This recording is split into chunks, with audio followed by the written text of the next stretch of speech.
Test 1, 2.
Mic test, testing 1, 2, testing 1, 2.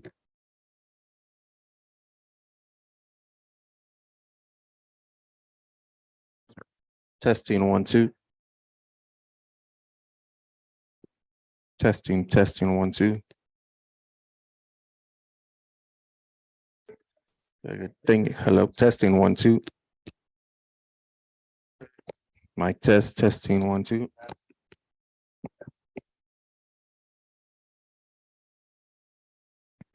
Mic test, testing 1, 2.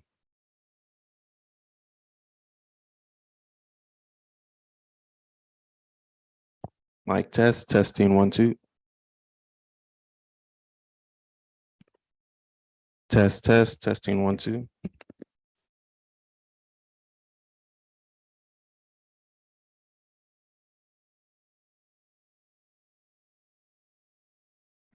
Testing 1, 2, 3.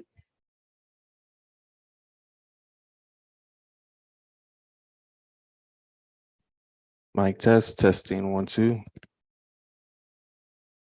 Testing 1, 2.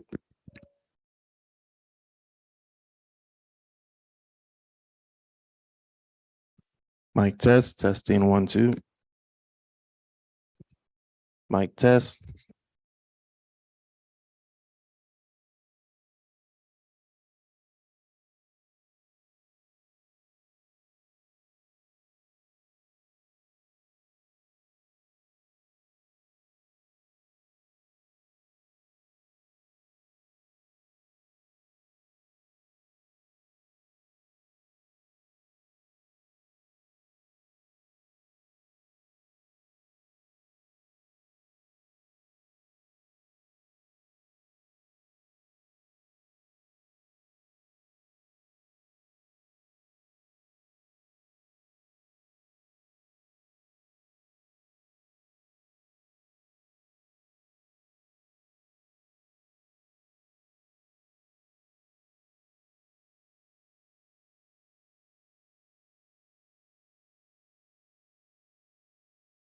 Mic test, testing 1, 2. Testing 1, 2.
Sound check.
Good afternoon, everyone. We're going to wait a few more minutes to get started, but I just wanted to let everybody know, for those of you that haven't been recognized before, it's your first time.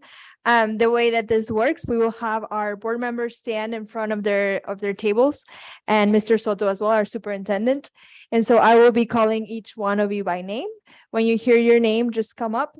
You can walk this way and then shake everybody's hand. And then you'll stay there. We'll take a picture of you, and then you can go back to your seat.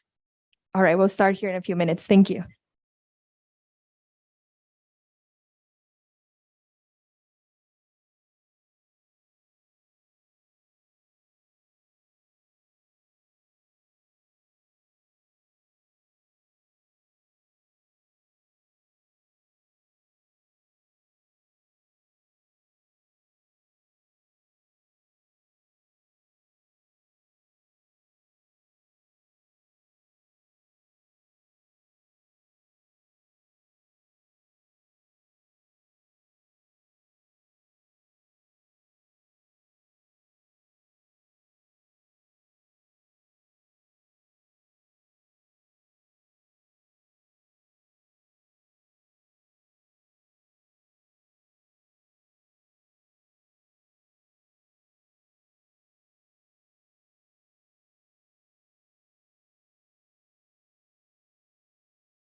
Good afternoon, everyone. We're going to get started with our recognitions.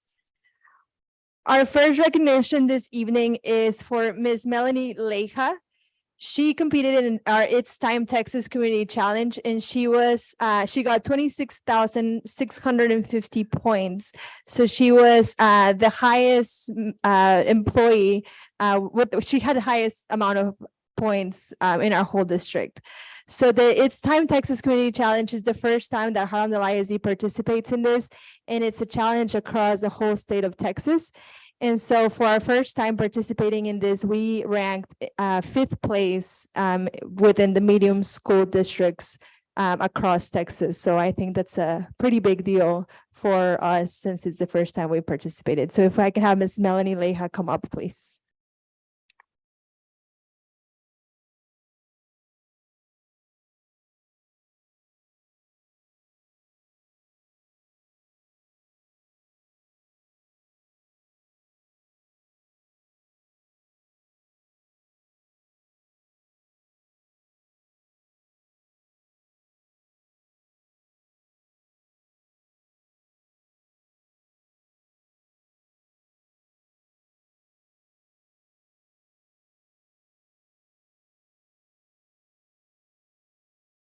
Now we're going to be recognizing our students from Harlan High School who were College Board National Recognition Program awardees. We have April Cosper, Andres Ramirez, Jacob Casares, Karime Hernandez, Kayla Gonzalez, Sebastian Giddings, Valeo Mendoza, and Zion Molina.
Now we have our McCollum High School College Board National Recognition Program awardees, Angel Hernandez, Isaiah Hernandez, Catherine Alvarado, and Jasmine Alanis.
And now we have our STEM Early College High School College Board National Recognition Program awardees, Christopher Garcia, Elijah Villarreal, Emily Cedillo, Esau Rodriguez, Montserrat Treviño, Nathan Garcia, Sabin Salazar, and Simon Garcia.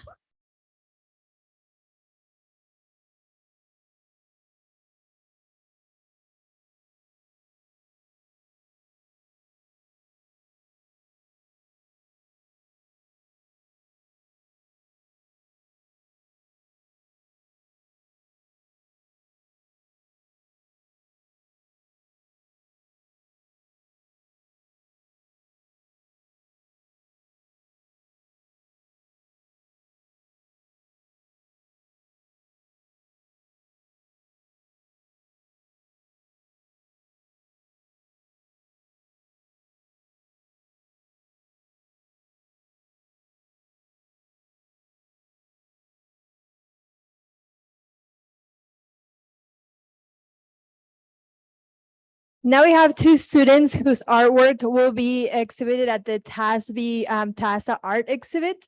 We have Ricardo Quiñones and Yaneli Gutierrez. If I can have them come up, please.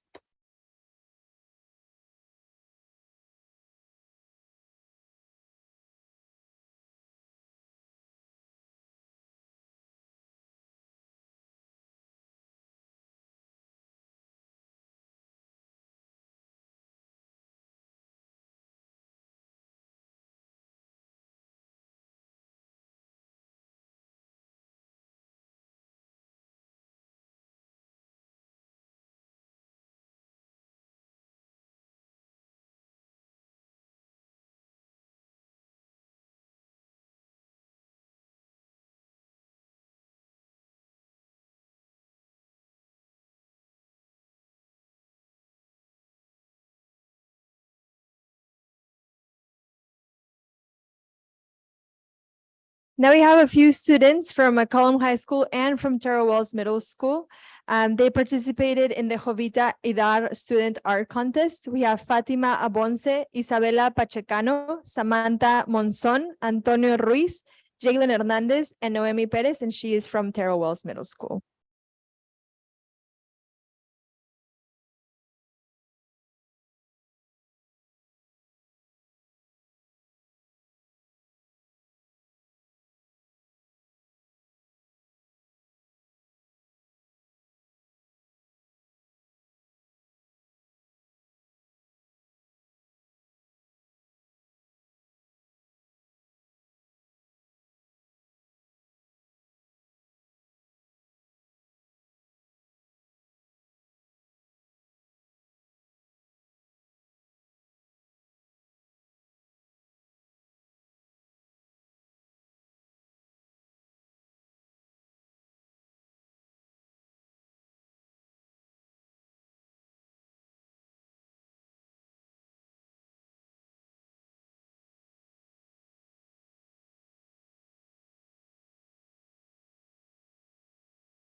Now we have 4 students who received the $40,000 Legacy Scholarship. The San Antonio Area Foundation Legacy Scholarship is open to junior high school students in Bexar or Webb counties. The program is one of the largest scholarships in the nation, awarding $2 million total to 50 students. Each student will receive $10,000 per academic year, renewable up to 4 years. We have Catalina de Leon from McCollum High School, Anabela Rodriguez from STEM Early College High School, Haven Fuentes from STEM Early College High School, and Donovan Martinez from McCollum High School.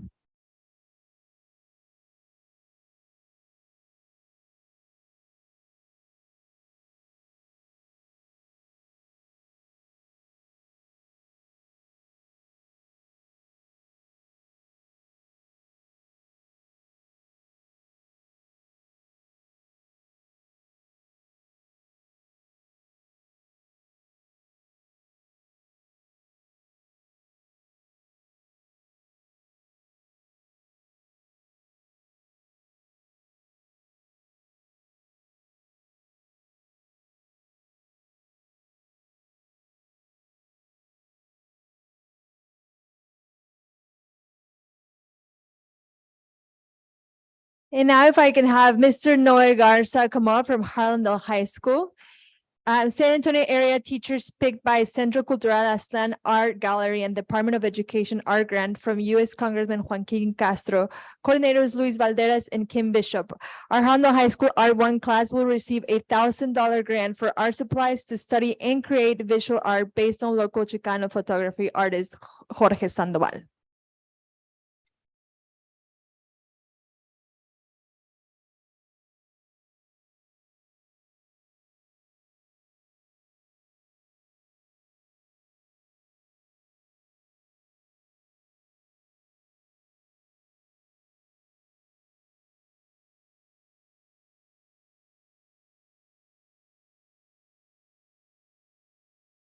And now if I can have Ms. Sochi Hurtado, she is the Chief Operating Officer for Methodist Healthcare Ministries of South Texas, come up. She has a very special announcement for us.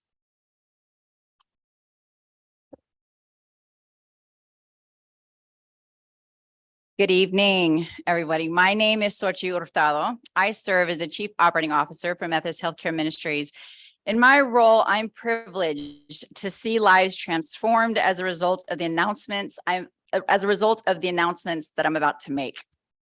Our purpose at Methodist Healthcare Ministries is to advance health equity so that people can reach their full potential for health, life, and contribute to a thriving community. Partnerships like this one are important because we know that health is more than just what happens at a doctor's visit at one of our clinics. It's a lifelong journey fueled by supportive relationships, caring communities, and more fair and just opportunities for every person to be their healthiest version of themselves. A common element to each of those conditions is the experience provided through the type of education and after-school programming that Harlandale ISD has to offer. As a result of their efforts, children and families living in their communities have greater opportunities to grow and develop in caring, supportive environments. This is true both during the day and in the afternoon programming, while parents are working diligently to provide for their families. But recently, part of Harlandale's impact in their community came under threat. Like many other school districts across Texas, Harlandale previously received funding from the federal government's American Rescue Plan Act. With that funding resource depleted, Harlandale was facing a financial shortage that would have led to 5 schools or 50% of its after-school programs being cut for the current 23-24 school year. These 5 schools and hundreds of kids would have found themselves without access to essential after-school care programs and activities that are critical to helping them reach their fullest potential in life. That is why this evening, on behalf of our board of directors and our team members, it is my distinct honor to announce a special gift to Harlandale ISD of $500,000 to support, yes.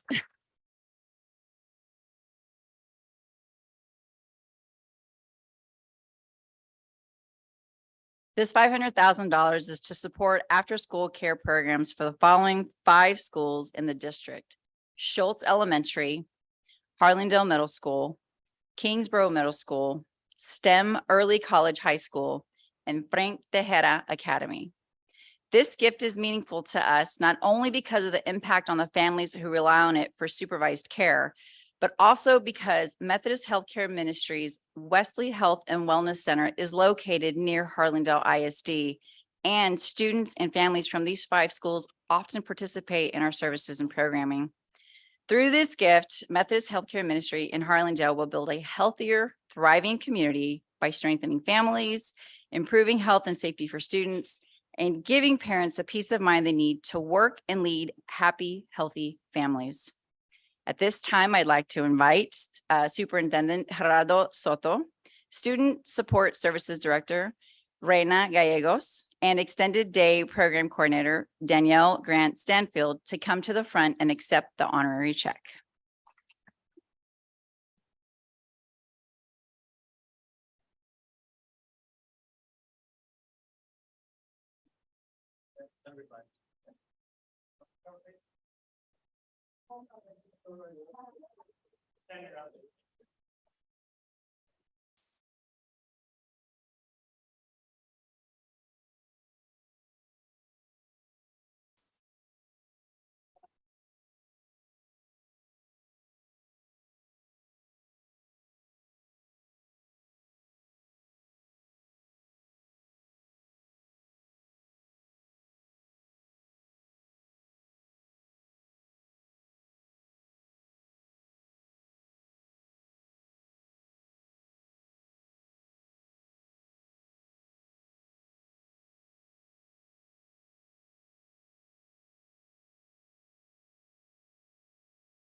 And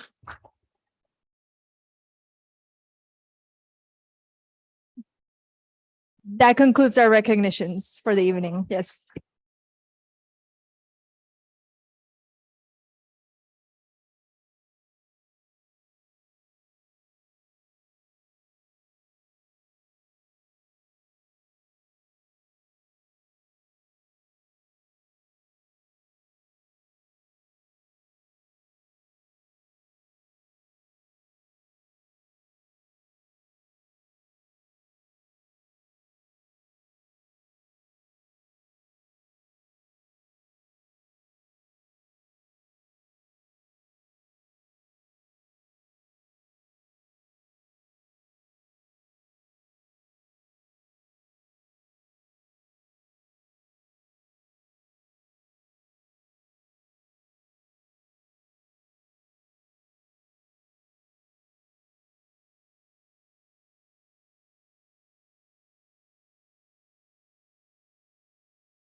All right, good evening, everyone. Apologize about the little tardiness there. A regular meeting of the Board of Trustees of Harlem Independent School District will be held Monday, September 18th, 2023, beginning at 6:15 p.m. Wright Elementary School, 115 East Huff, San Antonio, Texas, 78214. The board meeting will be held in person. Members of the public that cannot attend the meeting in person can access viewing the meeting via YouTube. A recording of the meeting will be made available to the public within 5 business days at the Harlandale ISD website, www.harlandale.net, under the school board /board meeting videos page. An electronic copy of the agenda packet may be accessed at the Harlandale Independent School District website under the school board /board book pages prior to the meeting. The board may go into closed session on any agenda item if permitted under chapter 551 of the Texas Government Code.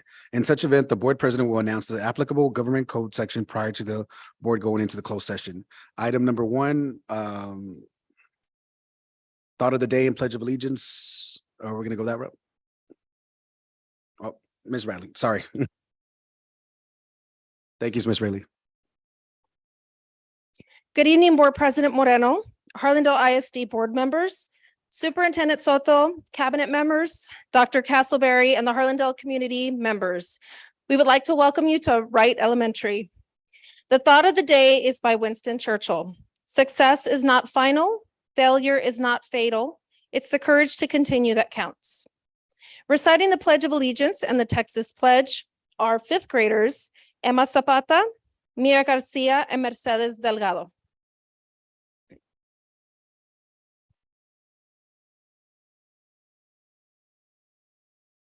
I pledge allegiance to the flag of the United States of America and to the republic for which it stands, one nation, under God, indivisible, for liberty and justice for all.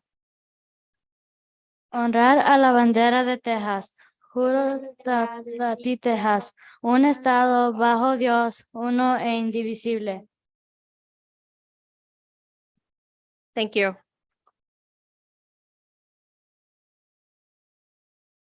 Thank you, Wright.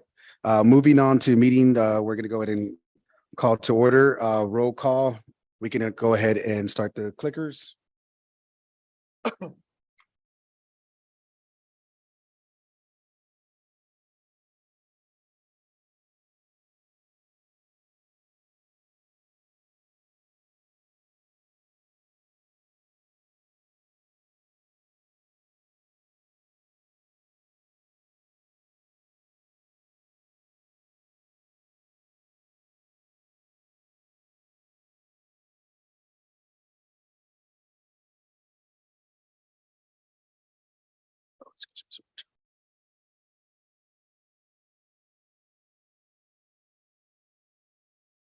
All right, we could go ahead and close for the vote. Oh, great. Motion carries. We do have everyone here. Roll call. We are missing Ms. Carrillo. She is feeling under the weather, but she apologizes for not joining us. We do also have Dr. Castleberry here joining us as well. Thank you, ma'am. Moving on to item C, recording the superintendent staff members present. Mr. Soto, please. Yes, Mr. Chair, Board of Trustees, HISD Community. This evening, we have our Assistant Superintendent for Business and Finance, Mr. Richard Hernandez. Here. We have our Executive Director of Operations, Dr. Hinojosa. Here. We have our Assistant Superintendent of Curriculum and Instruction, Ms. Casey. Here. We have our Executive Director of Human Resources, Dr. Salinas. Here. And we have our Public Information Officer, Mariana Vieira. Here. Moving on to the next item, we have public comment. We do have one speaker, Mr. Christopher Rubio, if you would like to join us.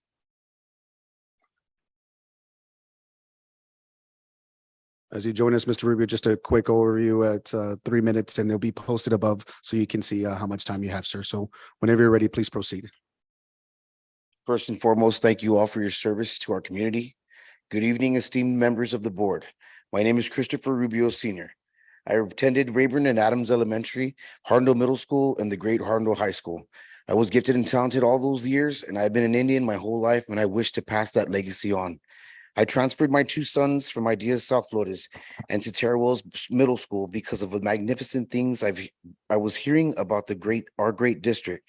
After talking to other parents in all grade levels throughout the district, I've learned their children have been victimized by some type of bullying. Although my child is a victim, I am here advocating for all the children affected by bullying in Harlandale. I teach my children everyone is different, and that's what makes the world beautiful. I'm here in representation of the children who don't have a parent like us, the children who don't have anyone advocating for them. Children shouldn't have to hide in the restroom to avoid being terrorized or bullied. Our children should feel safe at school because all schools should be a safe zone. We need to have accountability from the superintendent to the custodial personnel to where in which everyone will know wholeheartedly we are not going to stand by any more while anyone is terrorized or bullied. We need to educate these youth on the severity of these actions and the implicated consequences. We need to inform our community of the ongoing epidemic in our schools throughout all the district in every grade level, because no child should be made to endure such pain and suffering. We can't wait till it's too late, and we can't wait till it's too late. The inevitable conclusion is horrifying. We need to retrain our personnel so that in these circumstances, they will be able to identify and mediate instead of sending a child back to class after they've been ridiculed, immensely embarrassed, or even assaulted, and to be told by the administration that there isn't anything they can do because their hands are tied, because they themselves have been inadequately trained. For administration to be telling our parents they lack the resources and the protocol to handle these situations is unacceptable. All in all, to some children, our administrators are their only resource. We have to change the cycle. We have to educate the youth at the younger age so that we can show them equality, acceptance, and camaraderie. So perhaps one day we will eradicate bullying. We need to go over and beyond for our children, eliminating complacency, for these youth are the future Harlandale leaders of the world. These matters, primarily bullying, need to take precedence over everything. Ladies and gentlemen of the board and my fellow community, I'm pleading to you, help the children. Together we can move mountains. Cordially, a loving father. Thank you all. Thank you, sir. Moving on to item 4, announcements. Ms. Pedazo.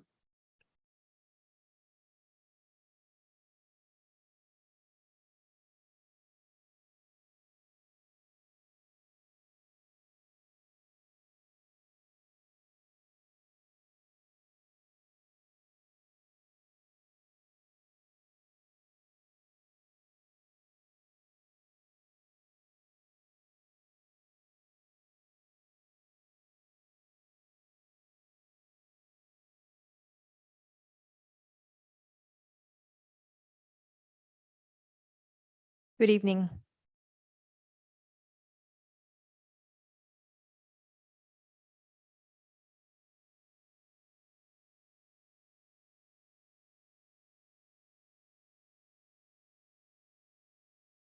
On your screen, you can see the ADA update from August 28th till today.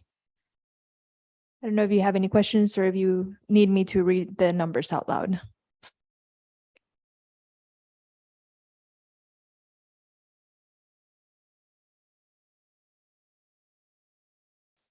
We do have our Neighbors Together event coming up on October 3rd from 5 p.m. to 7 p.m. at Memorial Stadium. This is a free event with music, food, and we will have many resources available for our community members. So we invite everybody to come out and join us. Mr. Chair. Yes, ma'am. Ms. Mariana, is that National Night Out? Okay. Yes, ma'am. The official name of it is Neighbors Together through the city of San Antonio. Thank you so much. Just a few important dates. Reminder, the Hall of Fame voting ends this Friday, September 22nd. Only Hall of Fame members can vote. Also, the annual meeting is going to take place September 30th, which is a Saturday at 9 a.m. at Central Office. This is open to all Hall of Fame members as well. Our Harlandale Education Foundation Golf Tournament will take place on Thursday, October 26th at 8 a.m. at Breckenridge Golf Course.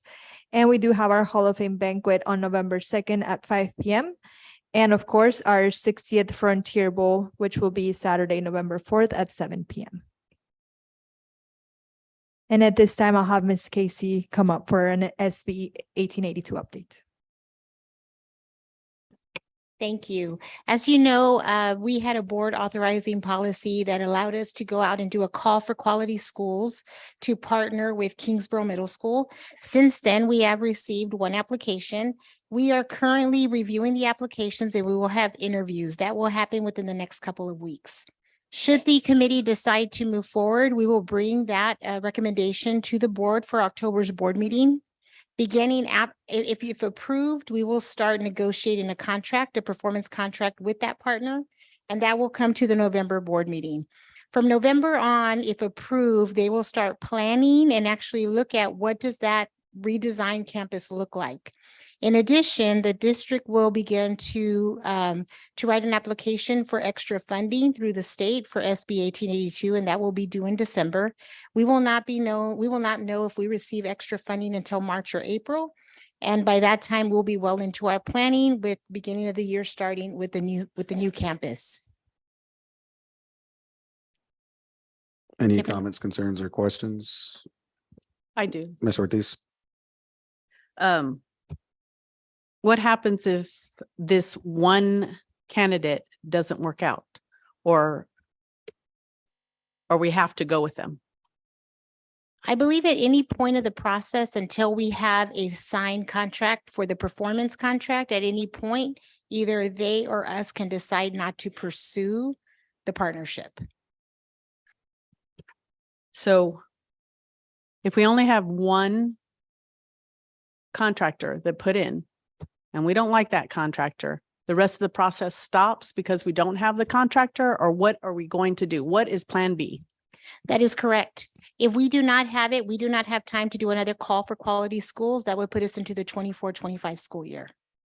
Okay, and when we're talking about redesigning Kingsborough Middle School, does that mean that the redesign includes calling it something else?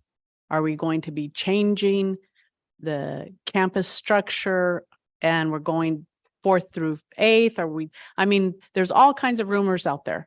And so I guess we wait until November to find out if this is going to be the one contractor that we're going to go to. Otherwise, we're waiting till 24-25. I think on this one, it's really just general information. There's not specific or targeted questioning. Yes, sir. And in Mr. the future, we could put a more specific agenda item if you want to have a full discussion on it. I think this was just meant for an announcement. Just more or less give us an update on where we're at with the timeline. But we can definitely put an agenda item to talk more specifically in the future. All right, appreciate that. Thank you. We'll go ahead and move on. I don't know if there's anything further in regards to this. No, sir. No? Thank Okay. you. Thank you, ma'am.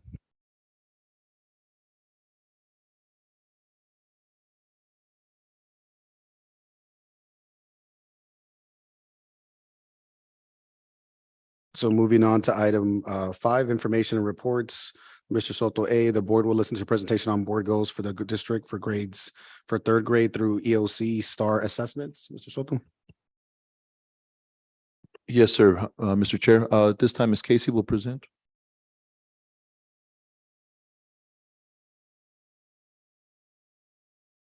I'm sorry, sir. We have Ms. Lugo that will begin our presentation.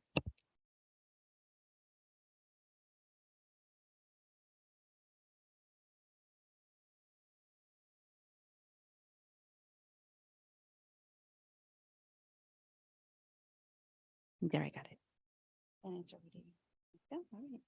Good afternoon. All coordinators are here to present the STAR goals by each content. We're going to go over each of the goals for STAR. We're going to also show you the data projection for each content and also the goal progress measure that each content is using. So for elementary STAR 3 through 5, there are 2 goals. We have a short-term goal and a long-term goal. Our short-term goal is by May 2024, all 3rd and 5th grade through 5th grade combined scores will increase by an average of 5% per performance level. The long-term goal is by May 2028, 3rd through 5th grade combined scores will increase from 32%, which was this previous STAR release percent we were for all of the performance levels, to 45% by 2028. So the first graph and table that you see is the first goal, which is our short-term goal, where we will increase by an average of 5% per performance level. So that's showing, if you look at the graph, an increase in approaches, meets, and masters by the end of this year, which will then change our grade for math specifically from a rating of D to C. For our long-term goal, this will go up to 2028. We will increase an average of 2% per year after 2024. So when you look at the grade, the goal is to go from a C for the end of this short-term goal to a B by 2028. And the graph that you have here, you can't really see, it didn't come out very well, but hopefully in your notes, you can see the increase within the long-term goal by 2028, where we'll go from a 35.7% to 47.2%. And the way that this is going to be measured is through our district unit assessments and benchmarks, where we're going to be measuring the standards that are tested throughout the school year. And with the use of the data tracker, we're going to be able to monitor so we know which schools and which TEKS need specific concentration and support.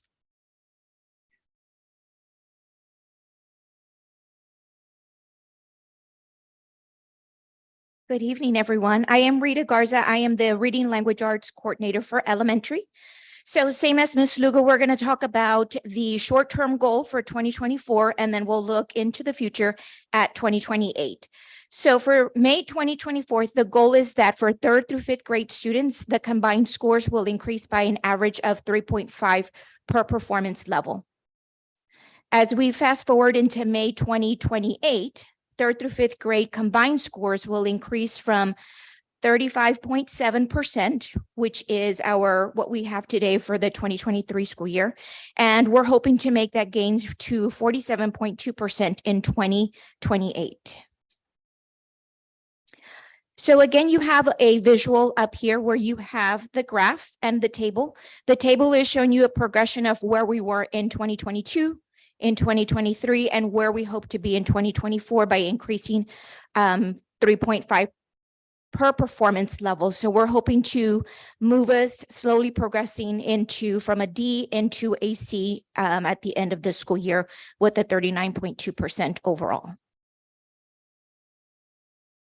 Looking at our long-term goal, the goal is to increase an average of 2% right after the year of 2024. So we talked about the goal increasing to a 39.2%.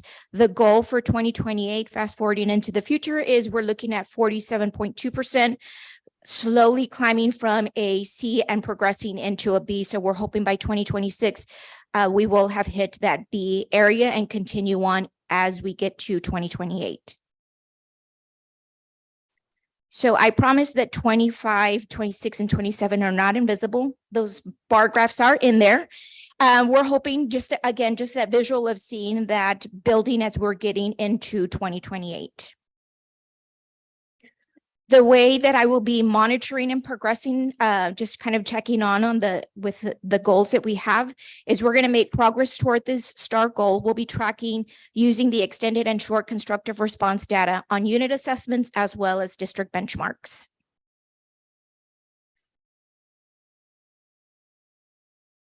Good evening. I'm David Castro, the secondary math coordinator. Similarly to elementary math, we're looking at a 5% goal for this year. So for 6th through 8th math, we predict a 5% growth for this year. And by May 2028, we expect a total score for 6th through 8 of 47.1%. And for algebra, going from 34.7% to 51.7%.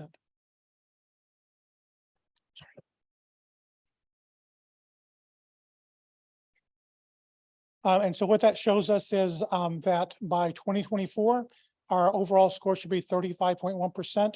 I've actually updated this. That will give us a B rating this year for math 5 through 8.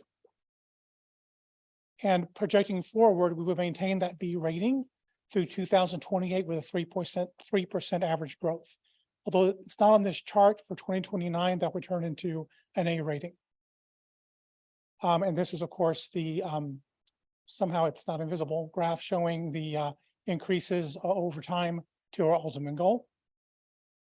This is for Algebra EOC. Once again, we're predicting a B rating with a growth rate of 5%. And if 3% each year after that, we should hit an A rating in 2027. And once again, this shows that steady increase as we reach our goal. And similar to what you've heard already, we're going to be measuring progress through Common 6 Weeks assessments that reflect the new STAR format. And we're also providing teachers with a tool called Edulastic that lets them create formative assessments and track their students' growth on a day-to-day basis.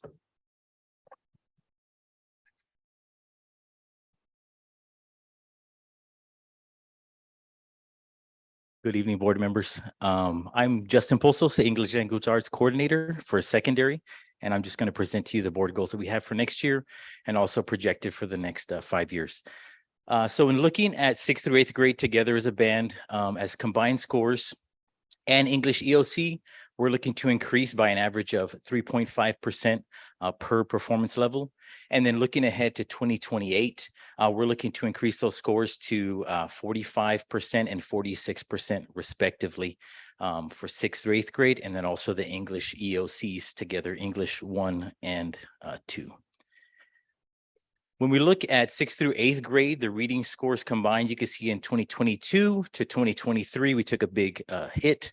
We had that STAR redesign with additional writing demands placed on our students. And we've taken some very specific measures to provide support to teachers to build that capacity for kids.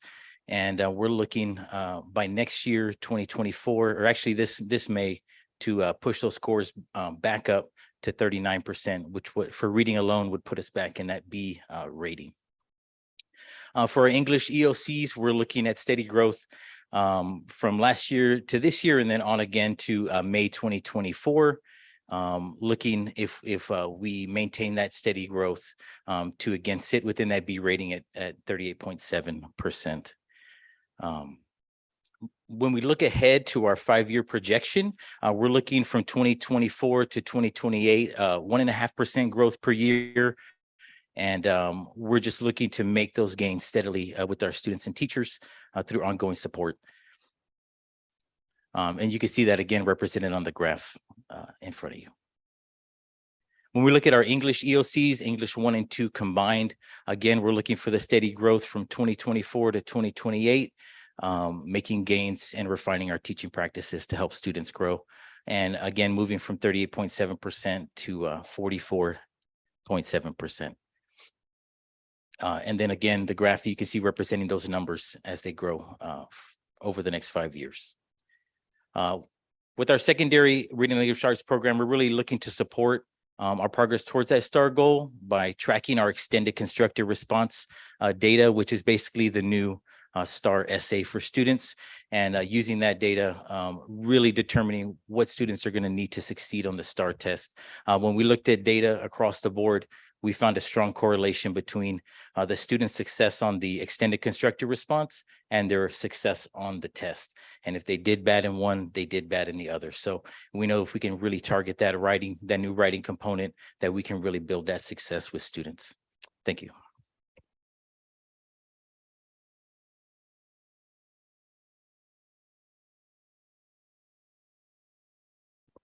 Good evening. In science, by May of 2024, 5th, 8th, and biology scores will increase by an average of 3%, 2%, and 1% per performance level, respectively. And by May, again, we should reach overall scores of 24, 36, and 47, currently up to 42, 47, and 53, respectively. With regard to 5th grade science, you'll see an average of 3%, over the average of 3% per performance level in 2024. Moving up. 8th grade, something similar, only 2% in this case. And then in I guess biology, it would be 1% over the years. Here is the progression in fifth grade, up 3%. And this brings us to 42% overall by the end, 47% in eighth grade, and 53% overall in biology. And there's the progressive graphs showing how these will increase over time. All of these progress measures will be tracked with STAR and district benchmarks, as well as our common unit assessments.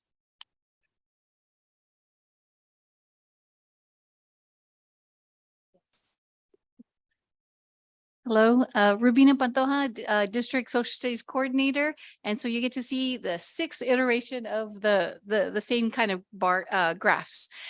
So I will skip over this particular slide just because you'll see the visual representation in the next slides. So if you look here, we're looking at a short-term goal for grade 8 social studies to increase from last year, which was overall 28.8%, and it increased by 4% to reach 32.8%, giving us going from the D rating to a C rating. If you look at this one, this is for high school US history, same idea, 4% increase is our goal for increase our performance level. We will be going from 55% overall to 59%, going from an A to an A overall. And then if you look here, this is long-term goals, and our goal is to increase by an average of 2%. So looking at 2024, our goal of 32.8% C rating, eventually in 2028 to reach 40.3% and a B rating. And then this is a visual representation of the same information. And then this is high school US history. The gains here or anticipated is a 1.5% per year, beginning in 2024, going from 59% with an A rating to 65% also with an A rating. Again, visual representation of the same data, demonstrating slow growth or incremental growth. And how will we measure progress towards these goals? And that will be using our curriculum-based assessments and our district benchmark data. Are there any questions for any of us? Any comments, concerns, or clarification needed, guys? I would. Yes, Ms. Ortiz? I just have a question on if we have our benchmarks, is there some goal we're reaching on our benchmarks to tell us we're either on track to meeting our end of year or not? Yes, And ma'am. how we address that. If the benchmarks are coming back and they're not meeting, I'm assuming we have some kind of goal for our benchmarks for our students. Yes, and so depending on the department, each individual department has worked with their planning, their PLCs, their planning teams on campus, setting campus-specific goals for those benchmarks. You have your unit assessments, which each unit or each 6 weeks, they're going to get a test, and then they're tracking success for students. Oftentimes, they've identified students who are right on the cusp of growing from one of those progress measures, like approaches to meets. And so they're going to really challenge that student to grow and find out if they haven't met that growth, how they can intervene. The district benchmark is a separate test that's usually given right after the winter break. And then that is usually a model for STAR. It's usually built off of the previous year's STAR with all of the new STAR questions to mimic as close as possible what the student will see. And we get that data, we work with teachers, teachers get that data, they identify their weak spots, and then they go into target with those students as best they can, whatever gaps they've had in their instruction leading up to that state assessment. Thank you. You're welcome. Yes, Ms. Cavazos. Thank you, Mr. Moreno. So I have a question. I will start by saying, please forgive my ignorance or not full comprehension of all this. You all Yes, are the ma'am. experts. I'm not. we have the different slides. But you all see the numbers on this scale and not on this scale. 5th and 8th grade, are there any subjects that you notice of all of these that the increase seems to be steady at those different levels? Currently. Yes. I can speak for reading for 8th grade, and then my counterpart and math can speak respectively. We know that we have been seeing traditionally incremental growth as our teachers refine their practices and become just better at teaching, at least for English, our new TEKS that we've had over the past 5 years. We've seen steady growth. With the STAR redesign, especially with 8th grade and with 5th grade, there's a writing component now, which traditionally was just a reading test. And now it is a comprehensive reading and writing test. And so that in of itself has placed an additional burden on students.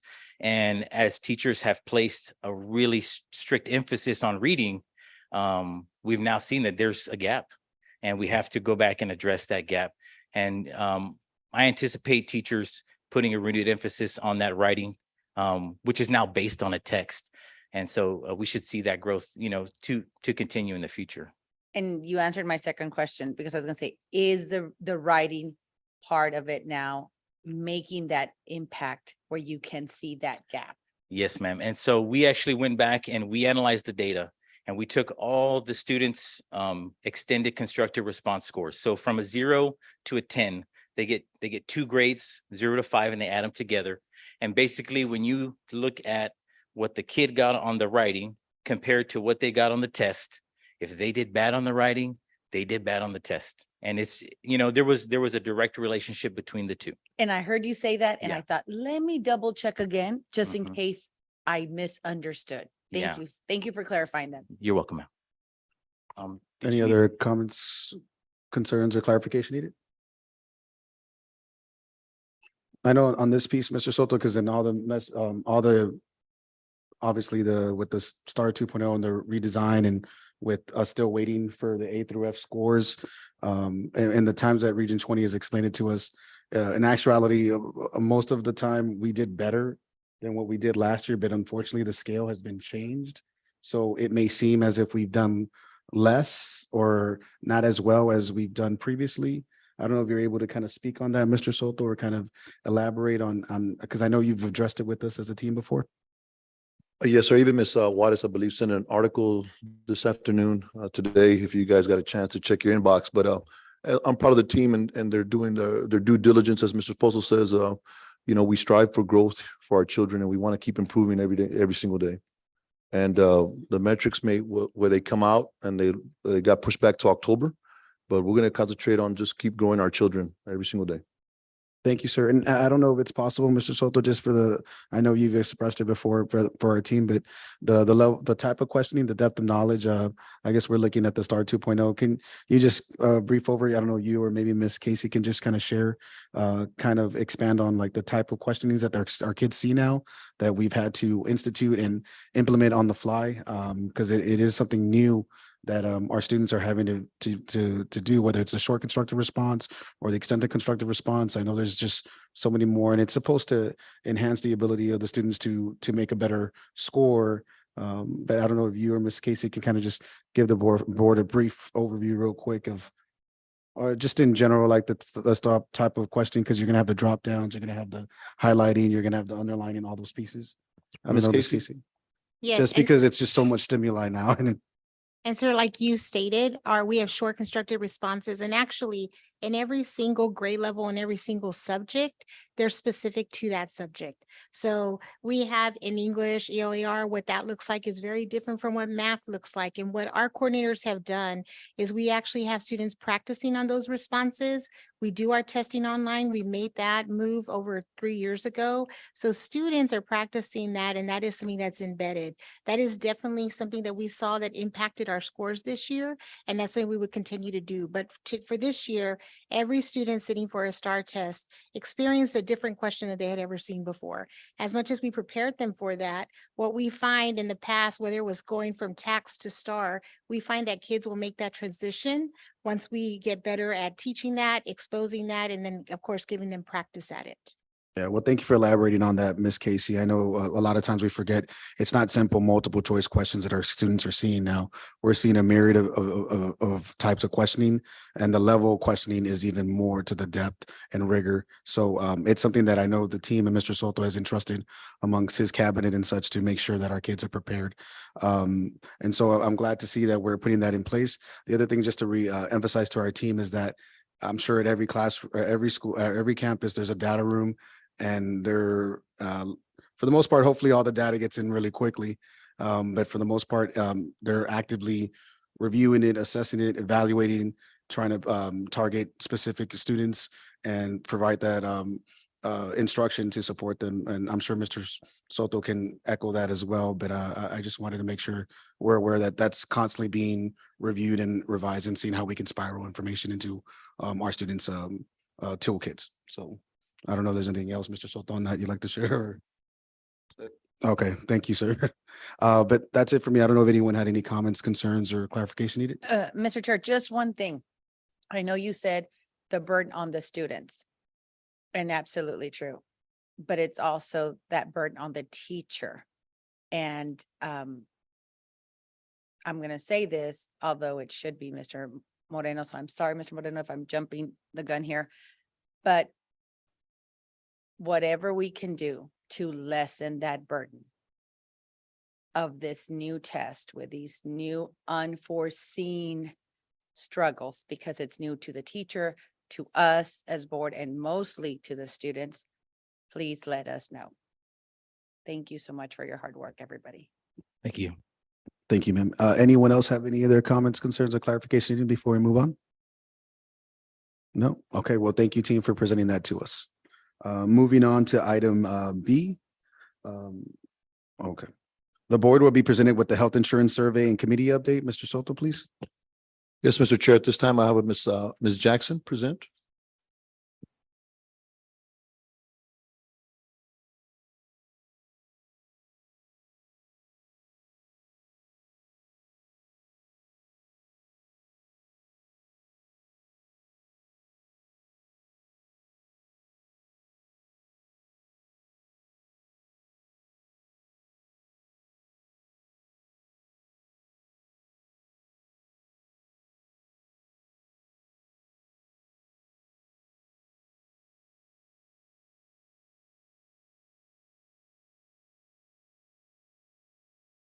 Good evening, members of the board. I am Beverly Jackson, the Employee Benefits Coordinator, here to provide an update on the partially self-funded medical insurance. As you know, we've been surveying members every quarter since January 2023, when we began this journey into partially self-funded medical insurance. The purpose of these surveys is to track and trend member engagement, utilization, areas of concern, and areas of success. The most current time frame for this survey was longer than previously, as I reopened the survey when everyone returned for this school year. As a reference point, there are currently 1,085 people enrolled in the plan. We had 391 survey responses with 257 respondents enrolled in medical plus ancillary products, 53 enrolled in medical only, 33 stated that they hold no coverage, and 48 only enrolled in ancillary coverages. This graph shows the spread of responses across the district. As you can see, there's one high outlier and several that were had quite low responses, but there's a pretty decent range as far as people who from different campuses that responded to the survey. This slide shows the count of responses to one of our questions. If you have had any issues or concerns using the medical insurance, has resolution been reached? The purpose of this question was to enable a reasonable filtration of the responses. The top priority was if someone answered that their issues had not been resolved and they were the first to be contacted, with the information that they provided. Required fields on the survey included email addresses and phone numbers provided by the respondent. By utilizing the information provided, there was a definite trend noted in employee responsiveness when outreach was conducted by myself and Brown & Brown representatives. Excuse me. The question of the greatest concern with the insurance and the things that employees would like to see improved by far include the cost of the premiums, the customer service and guidance from the TPA, and the network / availability of doctors. When asked what employees like most about the medical insurance and what they wanted to keep in place, the pharmacy benefits and out-of-pocket costs encompassed the majority of the responses in a positive light. Employees really enjoy the extended benefits, which includes Harlandale Clinic, and 10.7% stated that they would not keep anything in place. I wanted to share a few quotes that were clipped directly from the free text sections. The first one states, "I haven't had to pay for any medications. I absolutely love the Harlandale Clinic. MRI services are great and fast turnaround. I haven't come across anything that could be improved. If I had an issue, it was because I didn't have all the information. Once I knew what I was doing, it was quickly resolved. My greatest concern is other employees' unwillingness to change and their tendency to complain about new things, even though our deductible has dropped thousands of dollars as a result of choosing to be self-insurance over traditional insurers." And the last one states cost and efficiency, low deductible, no cost prescriptions, ease of services. Ms. Jackson, any comments, concerns, or clarification needed on this item? Mr. Chair. Yes, Ms. Ortiz. Ms. Jackson, I just wanted to say thank you. I know it's a lot of hard work and thank you to Mr. Soto and your staff for doing this. It's a lot of work and you hear more complaints than you do accolades. So I'm up here telling you, thank you very much for all your hard work. Thank you, Mr. Soto, to your staff for doing this, for taking the plunge, putting something together. Because it's a thankless job. And there are not enough people that say that thank you and it's a good thing, but it is a good thing. Thank you, Dr. Salinas, for all the hard work that you did and thank you, Ms. Jackson. Thank you. We'll continue to make this better. All right, thank you. Any other comments, concerns, clarification? Yes, Mr. Chair, if I may. Yes, Ms. Ms. Cole. Jackson, forgive me if you mentioned it and I didn't pay attention, so my apologies to begin with. This survey, was it sent once or twice? Twice. Thank you. Any other comments, concerns, or clarification needed, guys? Mr. Chair. Yes, Mr. Soto. Ms. Ortiz, thank you for recognizing Ms. Jackson. It is a tough job. And just visiting some schools, I did run into some employees that were very grateful for us going to the self-funded. They said they've been able to have some surgeries that they could never have imagined to do with any other insurance that we had before, that there was no way they would be able to afford it. A couple of knee replacements, hip replacements, some gastric bypass. And so they came to me. I wasn't even talking about insurance because I'd rather not talk about insurance when I go visit them, but they came up to me. So thank you, Ms. Jackson. Thank you, ma'am. If there's no other comments, concerns, or clarification needed, we'll move on. Thank you, ma'am. All right, Mr. Soto, item C, the board will be presented the school safety audit for August 2023. We're going to present that or we're going to wait? Dr. Enosa? Yes, sir. Currently, we have not had a safety audit from the state. But since HB3, we do have our officers on campus, so they are still conducting the daily door sweeps and the campuses are still required to keep up with all the paperwork that we would be required for an audit. So we're being very vigilant on that, knowing that state audit is pending. But at this point, we haven't had any safety audits. All right, wonderful. Any comments, concerns, or clarification needed on this item? All right, fantastic. Moving on to item 6, consent. I don't know if anyone would like to make a motion for items A through M. Mr. Chair, Cavazos, I move to approve consent items A, B, C, D, E, F, G, H, I, J, K, L, and M. all right, thank you. We have a motion. Do we have a second? I second. All right, second to go ahead and call for the vote. Thank you. We can go ahead and have it set up for us, please. We can open the vote.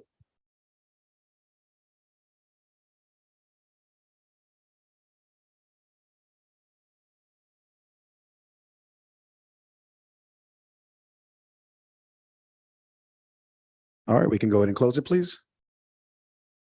All right, motion carries. All items approved. Moving on to item 7A, individual items. A, consider and approve the submission of the state waiver for maximum class size enrollment exception for the 2023-2024 school year to the Texas Education Agency. On this one, should we make a motion, Mr. Resendez, prior? Yes, sir.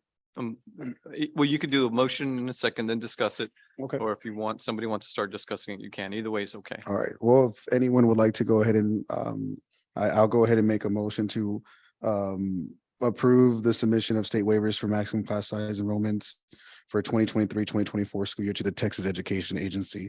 Is there a second to discuss? I'll second to discuss. Thank you, Ms. Cavazos. And Ms. Cavazos, would you like to engage in the conversation first? You don't have to. No, let me gather my thoughts, please. Sure. All right. Anyone like to share their thoughts? I know we had a work session last Wednesday and a lot of folks were able to communicate their ideas and express their thoughts out in a discussion. Anyone else like to reiterate that or reemphasize? No? Yes, Mr. Luna. Yes, being fortunate to be at a conference this weekend with a commissioner, Commissioner Morath there. One of the things he reiterated to me and to us was that the importance of the classroom teacher being the most important factor we have in the classroom. And to me, that means that we don't need to burden our teachers with any more additional students. Even those 2 or 3 students, we never know what exactly the needs of those students are going to be. So I believe also there's a reason the Texas legislator and TA has advocated for having 22-1 for many, many years. And so with those 2 things in mind, I still feel that I would vote no on this waivers at this time. Thank you. All right. Thank you, sir, for your commentary. Ms. Cavazos? Yes, I'm gonna echo what Mr. Luna said at the MASBA conference. Yes, it was reiterated time after time after time, the importance of the role of our teachers. I also want to express the importance of the role of administration that seem to be diligent in trying to think outside the box and trying to come up with a scenario that may not fit everybody, but fits in the most manner that we can accommodate every person involved. And I mean the student, the teacher, their families. Are there ideal plans, situations, creativity? No, never is. It's never one size fits all in any district, in any situation. We ask our teachers to do more every single year. And it's not because we think they're not doing already enough, but because we appreciate that they do so much that we want to add just a little more. Is it fair? No. Is it just? No. Are we stretching them too thin? Yes. But I think about the families as well. I think about the decisions that we made a few months ago, how it impacted the families, some students, our community, teachers and staff, and it impacted the lives of us as board members. It's such a hard thing for me to say, this is the right decision, this is the wrong decision. I wish I could have 3 different decisions, plus any others that could fit everybody's needs ideally. We can add that additional minute. Thank you. I have struggled since last week. What is best? What is best? And although I have been reminded over the years of sitting on this seat that my role here is to govern and govern as best as I can with the information that is being handed to us. Sometimes it's harder said than done. So whatever my vote is tonight, please do not misunderstand my decision in saying that I believe something is right and I believe the other is wrong. It is just gonna be my vote through the eyes of the community that I serve. Thank you, Mr. Moreno. Yes, ma'am. Anyone else have any comments, concerns or clarification needed before the vote? Mr. Chair, Yes, Ms. Ortiz? I'd like to ask Mr. Soto a question. Is there a plan B? If this were not to happen, if the waivers are not passed, I don't know what alternative do we have? Do we have any alternatives? Do we have anything to look at that is available? And if it does pass, what are we going to do to support those that are? The easy one, we'll go to the easy one is, what are we gonna do if it does pass? We're looking at some long-term subs to put in there. And if kids leave and it ends up becoming a 22-1, at least we can have that sub removed. They will not stay in that classroom. If it doesn't pass, as Ms. Casey stated in the work session, some kids are gonna have to be taken to another school and it's gonna be a transportation nightmare.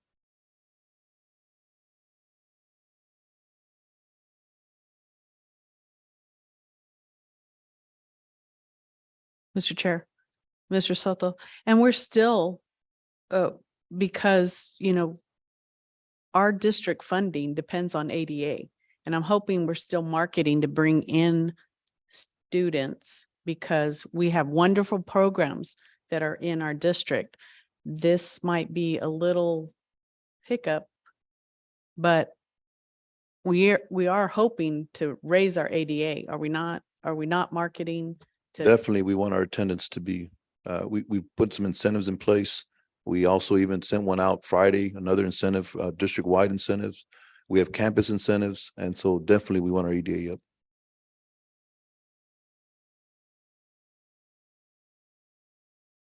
Any other comments, concerns, or clarification needed? Yes, Mr. Macho? Mr. Chair, Yes, sir.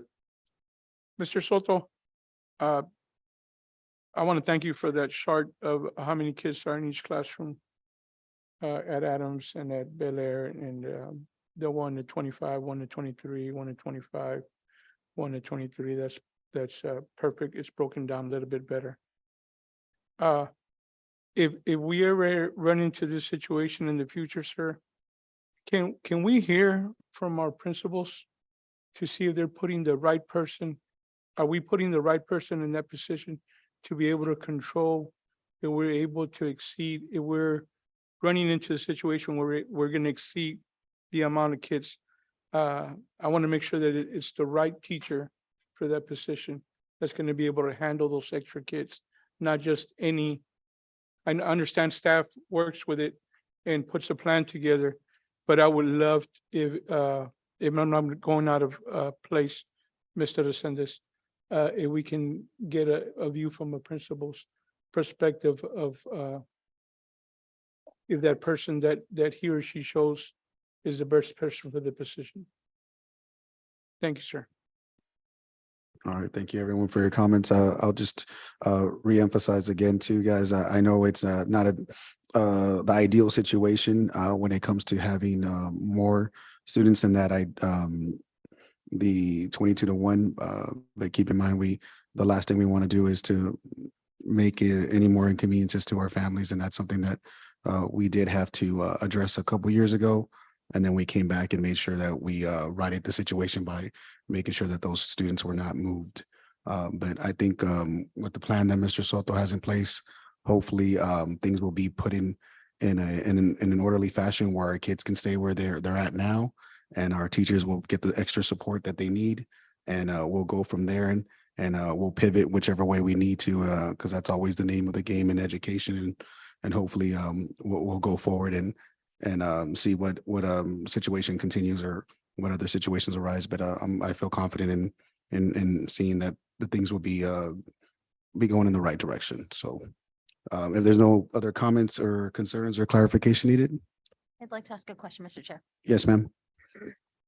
Let's say the waivers pass and things in the classroom start to get a little crazy for a teacher. Is there overturning this, or do we, like Mr. Morona said, do we just pivot and have administration come in and figure out, the class size that matters, right? Because from what I've been told, every classroom size is different, and how many students fit in that class, this may affect that.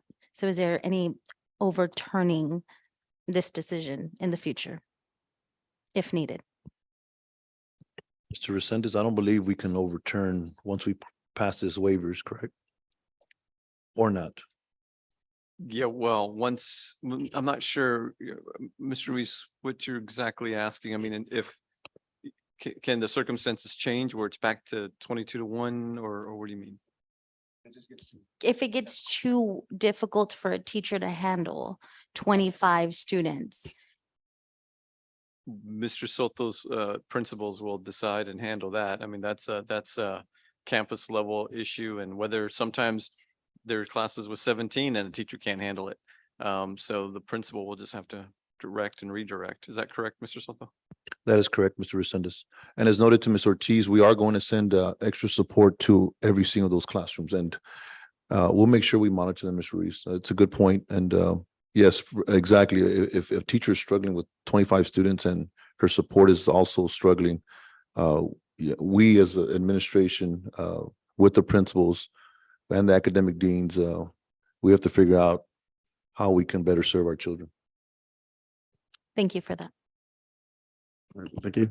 Yes, Mr. Luna. Yeah, I got a few more minutes or seconds. Earlier, we presented this, our goals, and by May 2028, fifth grade overall score will increase from 24% to 42% by 2028. That's, I'm assuming that's 42% of kids passing the science test, right? Fifth grade science. So we're saying already, we're going to put more kids in those little lower grades and get them to pass the test later on in a couple of years. That is something just want the board and me be aware of, that that's going to affect our scores in the future. So it could affect our scores. So things like that happen. Thank you. Thank you, sir, for sharing. Any other comments, concerns, or clarification needed? All right, we'll go ahead and call for the vote, please.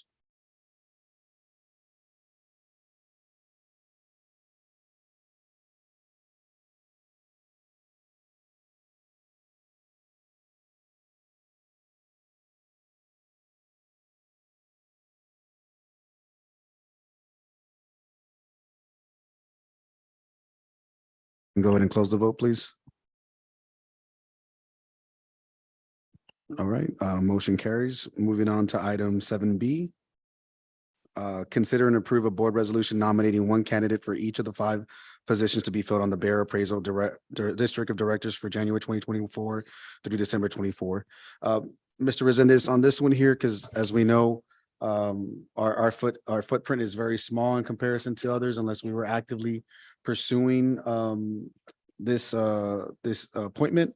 Unless somebody wants to nominate themselves, I don't know if we want to do that. I think at this point, it's kind of like just to whomever is available, or how should we proceed? Yeah, and if someone here wants to get those, they can. Otherwise, just kind of proceed as you've done in the past, and you give them to those who are interested. Let me see. Do we have any recommendations on here from who might? No one shared. Usually we will receive like an email. Or Right, no other but district. we haven't received anything from anyone. So there's not a specific person we can lend our support to in regards to this. So do we have to actually provide something, or? I mean, It's good to provide something, but it's interesting that nobody reached out. In the past, you're right, they've reached out and will ask, hey, can we have, and we support that. I mean, if anyone wants to nominate themselves, I said, again, you're more than welcome to. If not, I'll just, I would recommend you use your votes, and even if it's nominating one of your own, that way, we're using them.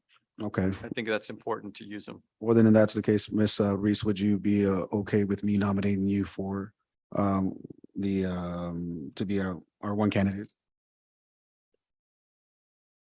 Mr. Moreno, I barely sleep. Mhm. Well, that's just the idea, possibly. If you would do win, that'd be incredible. Sure, It's- that's fine. Thank you. It's more formality. Thank you. Okay, so I move to nominate Miss Reese as a candidate for, I guess, each of the 5 positions. Is that how I read it? Or do I have to have 5 different people?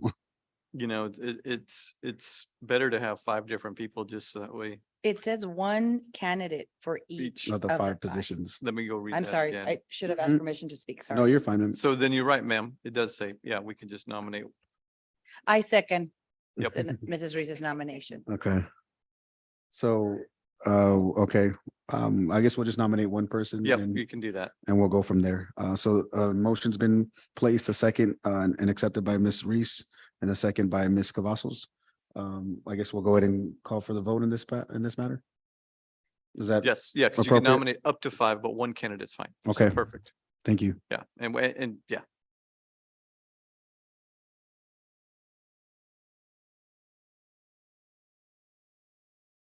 You should at least get, how many votes does Harlandale have? You got 43 votes. Close the vote, please. Motion passes. Thank you, Ms. Reese, for taking the initiative there. Moving on to item 8, convening closed session as authorized by the Texas Government Code, Chapter 551, Sections 551.071 through 551.084, items A through D. Is there a motion to convene in closed session? Mr. Chair, Yes, Ms. Ortiz. I move that the board convene in closed session as authorized by the Texas Government Code, Chapter 551, Sections 551.071 through 551.084 to discuss items A, B, C, and D. All right, thank you, ma'am. We have a motion. Do we have a second? Second. Second by Mr. Luna. We go ahead and call for the vote, please.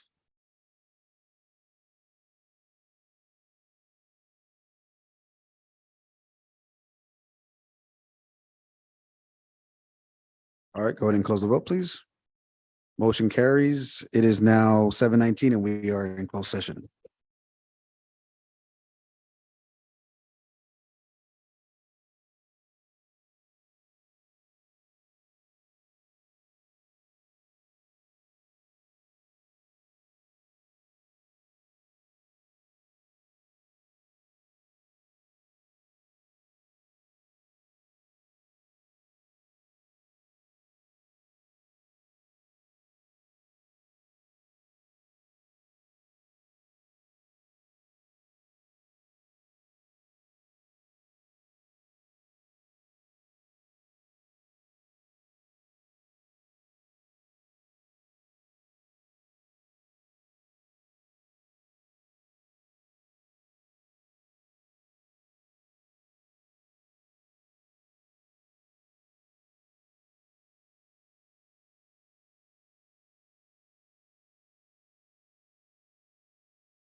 All right, good evening, everyone. We're back now in open session. It is 8:23.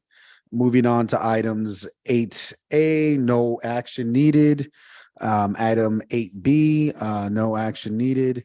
Item 8C, no action needed. Action 8D, no action needed. Correct, Mr. Resendez? Yes, sir, that's correct. No action on those 4 items. Perfect. So now moving on to the next item, adjournment. Mr. Chair, Yes, Mr. I make a Luna. motion to adjourn. We have a motion to adjourn by Mr. Luna. Do we have a second? Mr. Chair, I second that motion. Second by Ms. Ruiz. We'll go ahead and call for the vote, please. Mr. Chair, Ms. Ortiz. I would just like to say that it's a National Hispanic Heritage Month, and as one of those minorities, I'd like to celebrate that. And anytime, Mr. Soto, there's an opportunity for us to watch our students participate in National Hispanic Heritage Month events, please, Miss Mariana. During my lunch hour, I can go. All right. Thank you, ma'am. Appreciate that acknowledgement. Yes, And on Mr. that note, I did have some pictures. We did get to at the conference, we got a lot of good reviews from our mariachi group from McCollum. They're very well reserved, very well respected in at that conference. Got a lot of good compliments. Thank you. Again, we'll go ahead and call for the vote.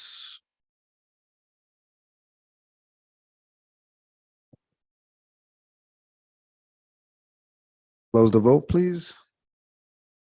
Motion carries. It is 8:25 and you now adjourn. Thank you, everyone.